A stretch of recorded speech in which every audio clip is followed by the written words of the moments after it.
피는 계절.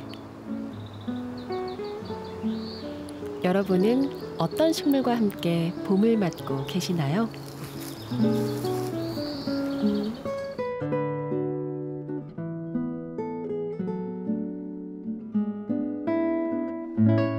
안녕하세요. 플로리스트 이소연입니다.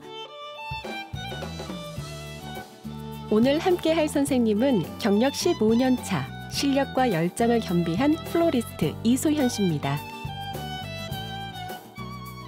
봄이 돼서 여러분들 식물에 관심이 조금 더 높아지셨을 거라고 생각되는데요. 오늘은 식물 중에서도 향기도 나고 또 관상용으로도 훨씬 좋은 반려식물 허브 기르기에 대해서 함께 공유하려고 합니다. 허브란 향이 나는 풀을 말하는데요. 예로부터 향료와 약초로 애용돼 왔습니다. 허브가 여러분들 많이 흔하게 아시는 로즈마리, 타임, 바질 이런 것들 알고 계실 텐데 그거 말고도 약용으로 쓰이는 마늘, 생강 이것도 사실 허브로 통칭하는 이렇게 분류되어 있는 것들이거든요. 그 중에서도 이제 그 이탈리안 허브라고 불리는 것들이 있어요. 그 이유가 뭐냐면 이제 지중해 연안에서 자라는 식물들이에요. 그래서 로즈마리, 그다음에 보시는 순서대로 라벤더 그리고 이렇게 바질 이렇게 세 종류를 가지고 우리가 함께 식재도 하고 기르는 방법을 배워볼까 해요. 라벤더는 허브의 여왕으로 불리는데요. 보랏빛 꽃도 사랑스럽지만 짙은 향이 매력적인 허브입니다. 라벤더는 라틴어로 라보라는 뜻에서 유래되었다고 하는데 이 라보 자체가 씻다라는 의미를 가지고 있어요. 그래서 여러분들 아시는 것처럼 섬유유연제 아시죠? 거기에 라벤더 향이 굉장히 첨가가 많이 된 걸 보실 수 있을 거예요.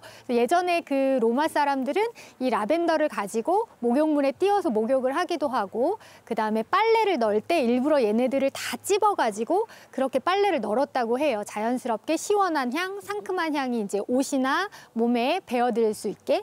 그래서 이거를 키우시다가 이렇게 보시면 꽃대가 이렇게 많이 길게 올라온 것들 보실 수 있을 거예요.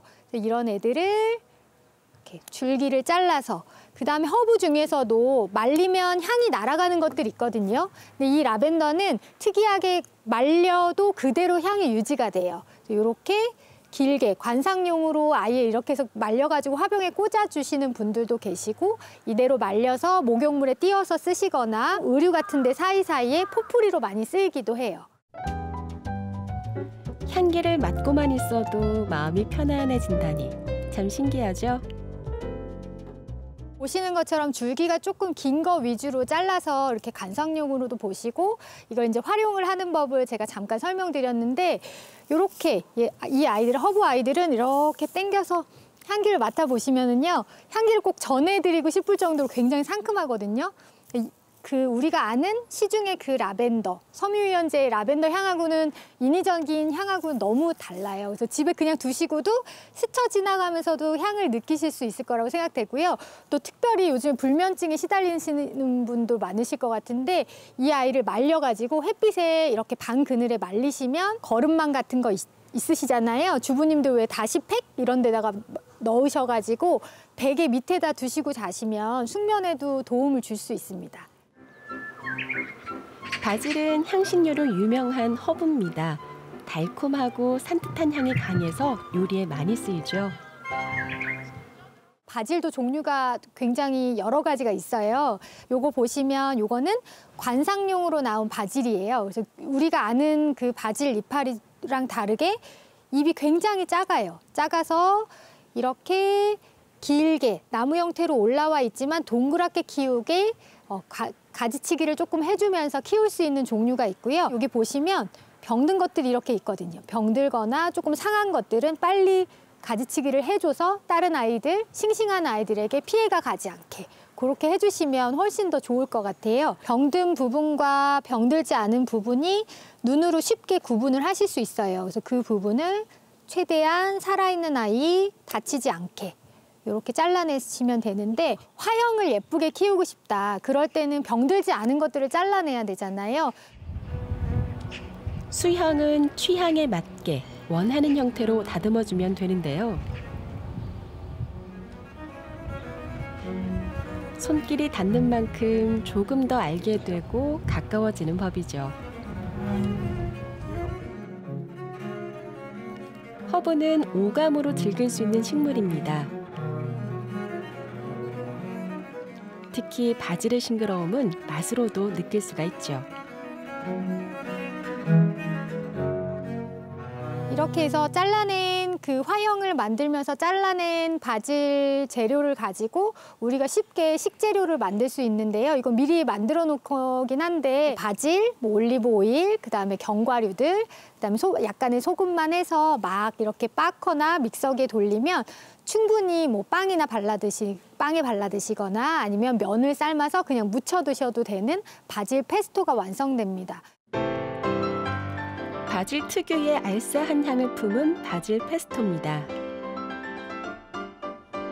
요리에 풍미를 더해주는 특별한 소스죠.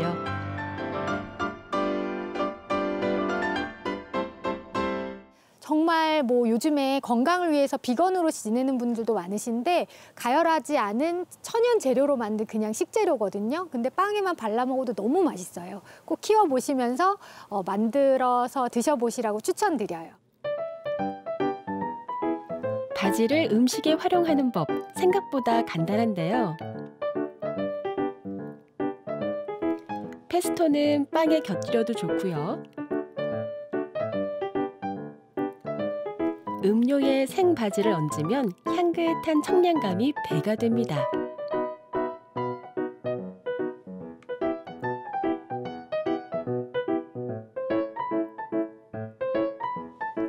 이렇게 좋은 허브를 어떻게 해야 잘 키울 수 있는지 본격적으로 배워볼까요?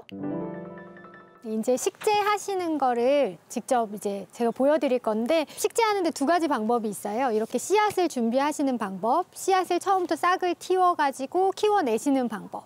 그리고 조금 더 쉬운 방법은 우리 이렇게 아예 플라스틱 포트로 묘목을 구매를 해서 묘목을 가지고 이미 이렇게 싹이 틔워진 것을 가지고 식재하는 방법이 있는데요. 흙이 필요한데 오늘 이렇게 보여드릴 흙은 그냥 쉽게 구하실 수 있는 그냥 묘목 사시는 데서 배양토 주세요 하시면 이렇게 낱개로 이렇게 쬐끄맣게 소분해서 팔거든요. 배양토를 준비를 하시는 게 가장 좋고요. 그냥 마당이나 흙 쉽게 구할 수 있는데 그거 퍼가지고 쓰면 안 되나요? 이렇게 물어보시기도 하는데 사실 그렇게 잘못하면 얘가 얼마만큼의 흙에 영양분이 있는지 사실 우리가 모르잖아요. 그래서 아예 뭐 잘못돼서 썩은 흙이 있을 수도 있고 이래서 오히려 그 식물 키우는데 방해가 될 수 있어요. 그리고 화분 준비하기. 물 빠짐 구멍이 있어요. 그래서 요거를 막아내는 돌멩이. 이렇게 돌멩이를 뭐 크기는 상관없고요. 이렇게 준비하셔가지고 가운데 부분에 구멍을 막는다 생각하시고 올려주시고요. 그리고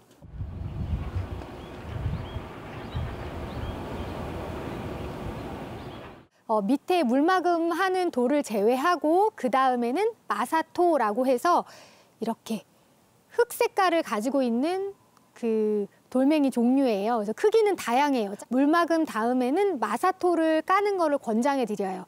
이유는 뭐냐면 그 식물을 식재하고 나서 물 주기를 할 때 물 빠짐이 쉬워야 얘가 뿌리가 썩지 않아요. 그래서 그 다음 후에는 마사토로 화분에 5분의 1 정도 채워주시면 물 빠짐이 원활하게 되거든요. 화분 크기에 너무 꽉 채워주시면 안 되고요. 한 3분의 1 정도 채운다 생각하시게 이렇게 채워주실게요. 또 주의할 점은 꾹 누르시면 절대로 안 돼요. 화분 흙을 꾹꾹 누르면 물 빠짐이 안 돼서 썩힘의 원인이 되거든요. 그래서 절대 누르시지 마시고 살짝만 이렇게 다진다, 통통통통 치신다 생각하게 요거 플라스틱 묘목을 가지고 조물조물 한 번에 뽑히면 얘 되게 아파요. 그러니까 얘가 잘 분리될 수 있게 이렇게 주물러 주셔야 되세요. 이렇게 잡으셔가지고 이렇게 분리를 해주신 다음에 잔뿌리는 되도록 만지지 마시고요. 이대로 하셔서 위에는 조금 그리고 기울었다 싶으면 이렇게 조금 만져주시면서 너무 꽉 누르면 절대 안 돼요. 살살살살. 그리고 식재를 하실 때 뭔가 이렇게 뒤에서 봤는데 식물이 너무 밑에 내려간 것 같아. 그러면 살짝 들어주세요. 살짝 들면 그 밑에 위에 있던 흙들이 밑으로 내려가면서 이게 높아지거든요. 이렇게 위치를 잡아주시고 위에다가 상토 뿌려주시기. 아까와 마찬가지로 너무 낮지 않고 너무 높지 않게.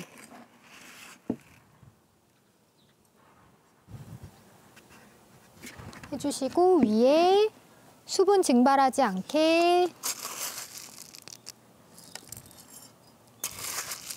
마사토 뿌려주기. 여기 이렇게 제가 이게 준비한 거 있거든요. 이게 뭐냐면 아이랑 제주의 바다 같은 데서 주운 것들이에요. 이런 거 이렇게 좀 위에다가 집에서 어차피 키우시는 반려식물이니까 올려두셔도 너무 예쁠 거예요. 이렇게. 근데 보통 분갈이를 하시고 나서 물은 언제 줘야 돼요? 또 이것도 굉장히 궁금해들 하시거든요. 물은 바로 주지 않는 게 좋고요. 보통 하루 혹은 이틀 뒤에. 뿌리가 지금 막 움직였잖아요. 그러니까 우리 몸 막 움직인 거랑 똑같아요. 그러니까 쉬는 시간을 조금 줘야 되거든요. 그래서 하루 혹은 이틀 후에 물을 주시면 훨씬 좋고요. 일단 분갈이는 언제가 좋아요? 이 시기도 물어보시는데 봄, 가을. 왜냐하면 여름이면 얘도 더워요. 겨울이면 얘도 춥고. 사실 식물이 반려식물이라는 이름 자체도 우리가 함께 계속 조금 더 가깝게 이제 집에서 좀 기쁨을 느끼고자 하면서 우리가 이렇게 그 베란다 정원 이거를 조금 많이 이제 사람들이 좋아하게 됐잖아요. 그래서 그거를 사람하고 똑같다 생각하시면 돼요.